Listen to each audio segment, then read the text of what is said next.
Well, for the Braves, they pick up their fourth straight loss, this time at the hands of the YD Red Sox, and it's not looking too good for them as of recently. I'm Blaine McCormick, he's Jacob Janauer, and he's Justin Galanti in for Tomahawk Talk. What's been going on with this Braves offense? It seems as though they have the capability to get 8 hits in a game, but only scratch across 1 run. The biggest problem for them has been converting those players on base to get across to the plate.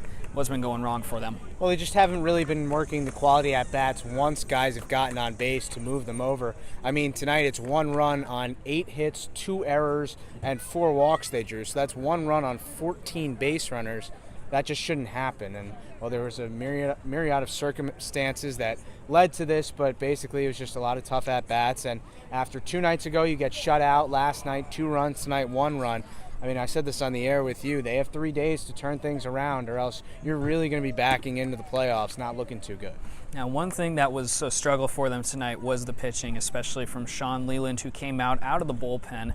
Daniel Bees pitched a pretty good game today, Jacob, but unfortunately for Sean, he had the home run off of Alfonso Rivas, and then it kind of just went downhill from there. We saw him earlier with a 3.0 ERA coming into today. What's been going wrong for Sean as of today? Well, today was just too many hits. You know, the Red Sox were just spraying the ball all over the diamond. I think Rivas' home run kind of started it off. You know, Leland fell behind in some counts, and I think that set him back a bit. And it's been a struggle for the Braves bullpen, especially in these last 2 days. They've been very solid throughout this whole season, but like I said, the last 2 days it's been tough. Jack Nelson yesterday, surrendered a lead, and then Leland today, kind of wasting 2 quality starts by Eli Krause yesterday, and then Bees today, as you mentioned. So I don't think this is going to be something that's going to continue, throughout the year. Bullpen's been a strength for the Braves, but in these close games, these implosions in 1 or 2 innings really aren't going to help them.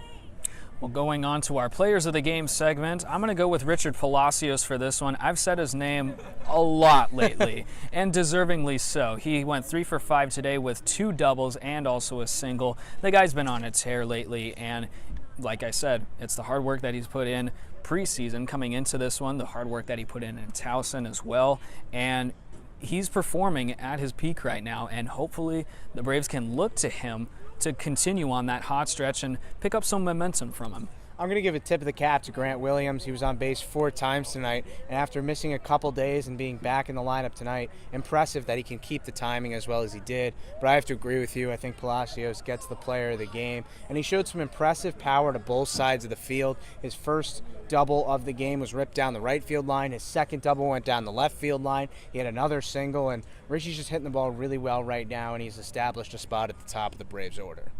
Yeah, Palacios and Williams both had great games. I'm going to give mine to the starting pitcher, Daniel Bees. In my opinion, this was his best outing of the season. Retired the first 8 hitters he faced, got out of some trouble in the 3rd, and then got himself into a jam in the 4th, but was able to get out of it with only 1 run allowed, and really didn't allow any hard contact the whole inning, much of any hard contact his whole start, let alone. So he was very good today. I think Bees is going to get my player of the game.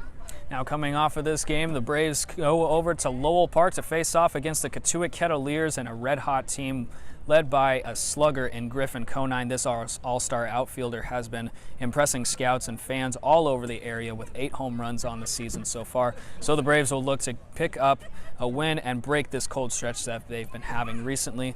We want to thank you all for tuning in to Tomahawk Talk today. He's Justin Galanti, he's Jacob Janauer, and I'm Blaine McCormick. We'll see you on the next pitch.